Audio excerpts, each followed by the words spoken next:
अस्सलाम वालेकुम dear students. आज हम बात करेंगे सेमेस्टर सिस्टम में प्री रिक्विजिट और पोस्ट रिक्विजिट कोर्सेज कौन से होते हैं और इनकी क्या इंपॉर्टेंस है। तो सबसे पहले मैं आपको बताऊं, ये ऐसे कोर्सेज होते हैं जो फर्स्ट सेमेस्टर के स्टूडेंट्स हैं, अगर वो ये कोर्सेज कुछ पास करेंगे तो इसकी बेस पर कुछ सेकंड सेमेस्टर में कोर्सेज ऑफर होंगे। हम सारे प्रोग्राम्स की बात करेंगे, कंप्यूटिंग के प्रोग्राम्स की, इंजीनियरिंग की और जो मैनेजमेंट के प्रोग्राम्स हैं उसकी भी बात करेंगे कि फर्स्ट सेमेस्टर में कौन से ऐसे कोर्सेज हैं जो कि आपको पास करने हैं और पास होने के बाद ही आप नेक्स्ट कुछ कोर्सेज पढ़ पाएंगे। इसमें एक चीज आपने याद रखनी है, वो ये कि अगर प्री रिक्विजिट कोर्स पास नहीं होता तो पोस्ट रिक्विजिट कोर्स आप नहीं पिक कर सकते सेकंड सेमेस्टर के अंदर, और सिमिलरली फर्दर सेमेस्टर्स में भी यही रूल एप्लीकेबल होगा। फॉर एग्जांपल, अगर हम BSAI की बात करें तो इसमें अगर हम सेकंड सेमेस्टर में जाएं, पता कैसे चलता है कि फर्स्ट सेमेस्टर का कौन सा कोर्स प्री रिक्विजिट है। आप सेकंड सेमेस्टर में जाएं और ये मेरे पास प्रोस्पेक्टस है, इसको मैंने डाउनलोड किया है फास्ट की वेबसाइट से, तो ये लिंक मैं शेयर कर दूंगा, आप वहां से डाउनलोड कर सकते हैं। ये देखें, यहाँ पे लिखा हुआ है ऑब्जेक्ट ओरिएंटेड प्रोग्रामिंग और इसका कोर्स कोड लिखा हुआ है और ये लिखा हुआ है प्री रिक्विजिट। ठीक है, तो CS 1002 ये हम देखेंगे किस कोर्स का कोर्स कोड है, तो ये प्रोग्रामिंग फंडामेंटल्स है। यानी एक प्रोग्रामिंग फंडामेंटल्स अगर आपके पहले सेमेस्टर में पास होगी तब ही आप ऊप का कोर्स उठा सकेंगे सेकंड सेमेस्टर में। इन केस अगर ये कोर्स खुदा ना खासा फेल हो जाता है, प्रोग्रामिंग फंडामेंटल, इसमें आपका F ग्रेड आ जाता है, किसी स्टूडेंट का F ग्रेड आ जाता है, तो इसका मतलब ये होगा कि वो ये ऊप वाला कोर्स नहीं उठा पाएगा और इससे डिग्री डिले होने के चांसेस भी बढ़ जाते हैं। तो इस वजह से इसकी इंपॉर्टेंस बहुत ज्यादा है, लिहाजा आपने इस कोर्स को फुल अटेंशन के साथ पढ़ना है। तो आपने कोशिश ये करनी है कि इस कोर्स पर मैक्सिमम एफर्ट पुट करनी है। सिमिलरली यहाँ पर अगर हम देखें मल्टी वेरिएबल कैलकुलस का कोर्स, तो उसका भी प्री रिक्विजिट है MT 1003 और ये देखते हैं कौन सा कोर्स है, ये कैलकुलस एंड एनालिटिकल ज्योमेट्री है। तो ये दो कोर्सेज आपके पहले सेमेस्टर की प्री रिक्विजिट हैं। अगले दो कोर्सेज में जो सेकंड सेमेस्टर में ऑफर हो रहे हैं, एक ऊप और दूसरा मल्टी वेरिएबल कैलकुलस। अगर हम बाकी दो प्रोग्राम्स की बात करें, जो CS है, कंप्यूटर साइंस है, उसमें भी एग्जैक्टली यही दो कोर्सेज हैं जो कि प्री रिक्विजिट हैं, यानी इनको पास करना मस्ट है।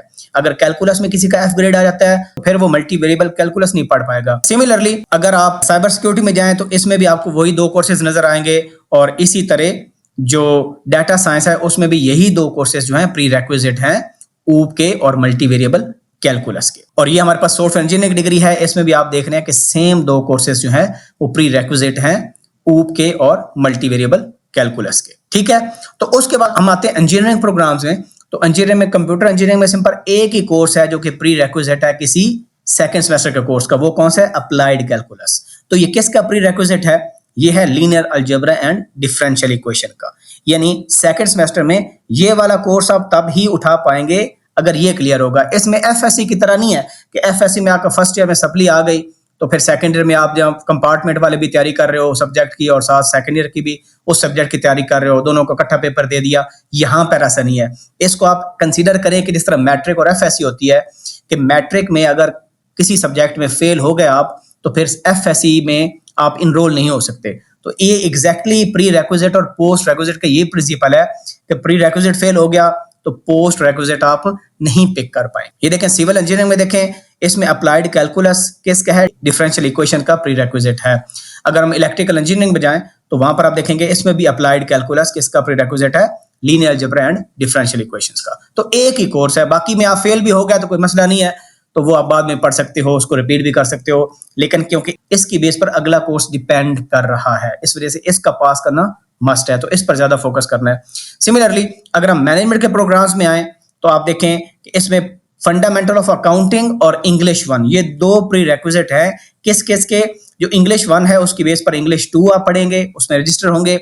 ये पास नहीं होगा तो इंग्लिश 2 आप पिक नहीं कर पाएंगे। सिमिलरली जो फाइनेंशियल अकाउंटिंग है, इसको पढ़ने के लिए आपका फंडामेंटल ऑफ अकाउंटिंग पास होना मस्ट है। तो इस वजह से इसकी इंपॉर्टेंस बढ़ जाती है। तो जो बाकी आपके कोर्सेज हैं जिस तरह अकाउंटिंग फाइनेंस, उसमें भी एग्जैक्टली दो हैं। जो फिनटेक की डिग्री है और बिजनेस एनालिटिक्स की है, उसमें भी एग्जैक्टली दो कोर्सेज जो हैं ये प्री रिक्विजिट हैं।